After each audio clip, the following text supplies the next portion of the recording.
हम देखते हैं दूसरा चैप्टर है तुम्हारा मानव निर्मित वस्तुएं। यहाँ पर हम देखते हैं कि किस प्रकार से हमारे चारों ओर दिखाई देने वाले जीव जंतु, पेड़ पौधे, मिट्टी, खनिज, ये सब तो हमें प्रकृति से प्राप्त होती हैं। लेकिन जैसे जैसे मनुष्य की आवश्यकता बढ़ती गई, हम देखते हैं जनसंख्या वृद्धि के कारण भी और वैज्ञानिक प्रगति के कारण मनुष्य की आवश्यकताओं के बढ़ने के साथ साथ मनुष्य ने अपनी बुद्धि और कौशल से अपने लिए संसाधन की वस्तुओं का निर्माण किया।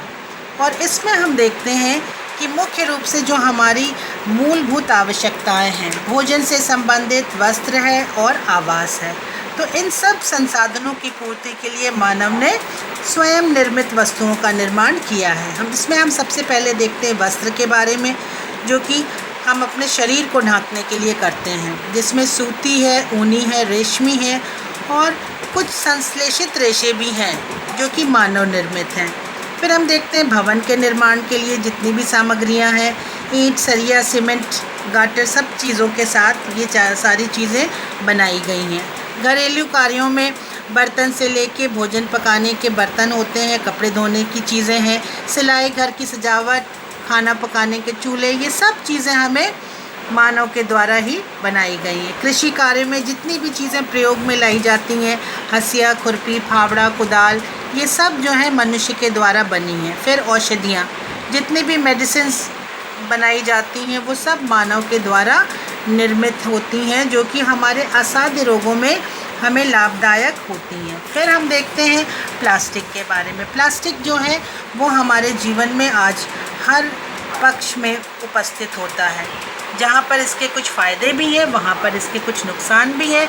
हम देखते हैं कि इनमें जो प्लास्टिक है ये कुछ इस प्रकार के होते हैं जो कि प्राकृतिक प्रक्रिया के द्वारा अपघटित हो जाते हैं, जो जैव निम्नीकरण कहलाते हैं, और कुछ जो है सरलता से विघटित नहीं हो पाते हैं, तो इन्हें हम जैव अनिम्नीकरण कहते हैं।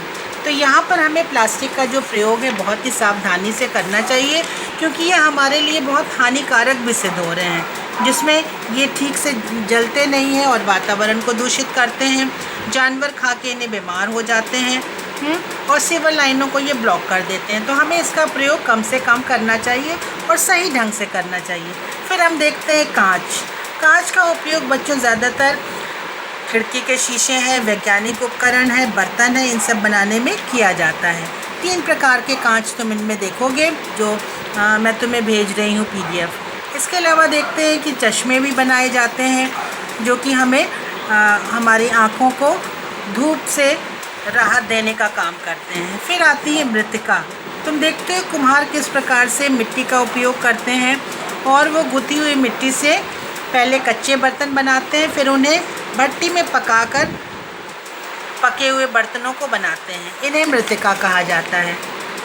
इसके पश्चात हम देखते हैं साबुन। बच्चों, साबुन भी जो है वो मनुष्य के द्वारा निर्मित पदार्थ है और ये मुख्य रूप से सोडियम अथवा पोटेशियम हाइड्रोक्साइड तथा वनस्पति तेल की क्रिया के द्वारा बनाया जाता है। इसी में आता है अपमार्जक।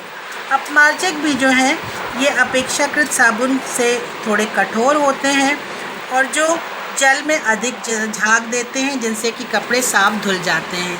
तो इस चैप्टर में हमने देखा कि किस प्रकार से मानव के द्वारा निर्मित वस्तुएं जो हैं हमें लाभ पहुंचाती हैं। इसके प्रश्न उत्तर हम बाद में देखेंगे।